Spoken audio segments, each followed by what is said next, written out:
They don't understand why a youth, a young girl like me, would overthink if I'm not paying the rent, putting food on the table, I'm not buying my own clothes. So why should I overstress? So what can you tell our parents about that? It's not, are you supposed to go through mental health because you have things to think about? What do you say, sister? Actually, I was waiting for this. Parents, our parents, I'm looking at you. I want you to realize that mental health doesn't only come because we're providing, we are thinking. As we have said, the trauma and everything that has already affected us. 2, we move out, we don't stay with you, we go to schools and all that. We are seeing different things. We are trying to be social with people again. You find we are at school, you're going through bullying from others. You're being body shamed. They're saying different words to you. That again affects our minds. Then I want you to realize that our time of youth is a time where one can build their lives and destroy it. It's a very critical time. They said the children are the foundation, but I believe that youths are kind of the foundation because this is where you're creating your adult life, what you will be properly. You have to realize that our hormones, us, according to science, are the most active at that moment. So the way we will feel things is not the way you will feel things. Surely it is sad when you come to your parent and you tell them, Mom, I'm stressed, and she looks at you and she's like, you don't provide, you don't have to think about the bills, why are you stressed? How? That makes us feel isolated. We don't find anywhere to talk to. Who are we going to talk to? If we do not confine in our parents, who are we supposed to talk to? An outsider? In a point younger ilishoti. So kuli title in mind that Mamona Sama leader. So I think as parents, we don't give enough grace to our children. We don't give grace to children to open up about what they are going through.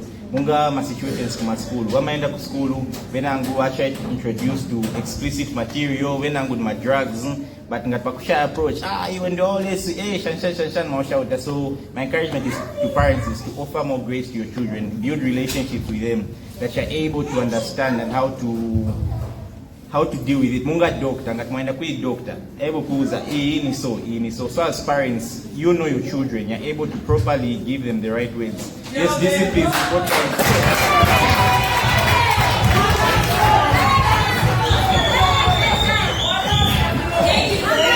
I think in as much as a certain percentage of mental health comes from ourselves, I think even peer pressure also contributes to mental health. You find that, let's say for example, as who are in schools, we are around people who are coming from different backgrounds. So you find that, let's say you are roommates or friends with someone who is coming from, a background where they are doing better than yours. And, they're trying to fit in, to balance in with how they handle things, how they handle situations. So you find that you are now depressed, now stressed. And that's part of what my brother here said, the statement that Mamona Samalila has also taken a lot of young men out there to different routes. Because you find that in society, men are sidelined. There is no empowerment out there, equality empowerment. We are only focusing on the girl child. And if we see at the statistics right now, you find that the girl child, when it comes to education, they are doing better than the boy child. The percentage of reason the boy child is neglected. Meanwhile, we are considered to be the head of the family, the head of the house. And there is no one advocating for the boy child. If we go on the streets, we find that a good number of street kids out there, people who are using drugs, addicts, drunkards. It's a boys, the name. Because they had something in them, but no one was there to give them something, a platform to say what they're feeling. So we've neglected the boy child. Let's consider the status quo, or the status now because you find that in society, you say, if let's say I want to open up to someone, you find that I'm scared that I'll be judged. No, Mamona, where someone in guys. You know. Thank you very much, Brother Thomas. So, if we have to tell the parents, when a child has symptoms of malaria, we take them to the hospital. Or if they're experiencing body pain, we know that, okay, we need to go to the hospital. But then, when they're experiencing an issue with their mind, we don't think that, oh, no, let's take this child to the hospital. And if a person has a headache, we'll just say, here's Panadol, because it can be treated easily. But there are other diseases that you need to take to the hospital.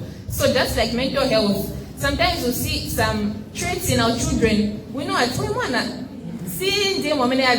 like you see some anger traits, isolation, depression. Like as parents, we have to pay attention to our children. You know that this is the way this child is. But all of a sudden, they've started withdrawing. They don't want to be with people. They're snapping. So if we're able to notice those symptoms first, we're able to get them help. And there are people that offer that help. We have counselors, even at the hospital at UTH. There is a free,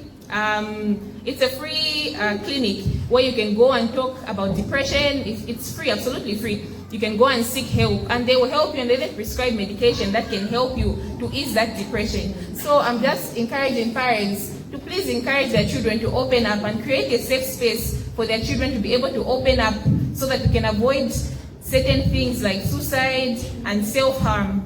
Thank you very much, Mr. President.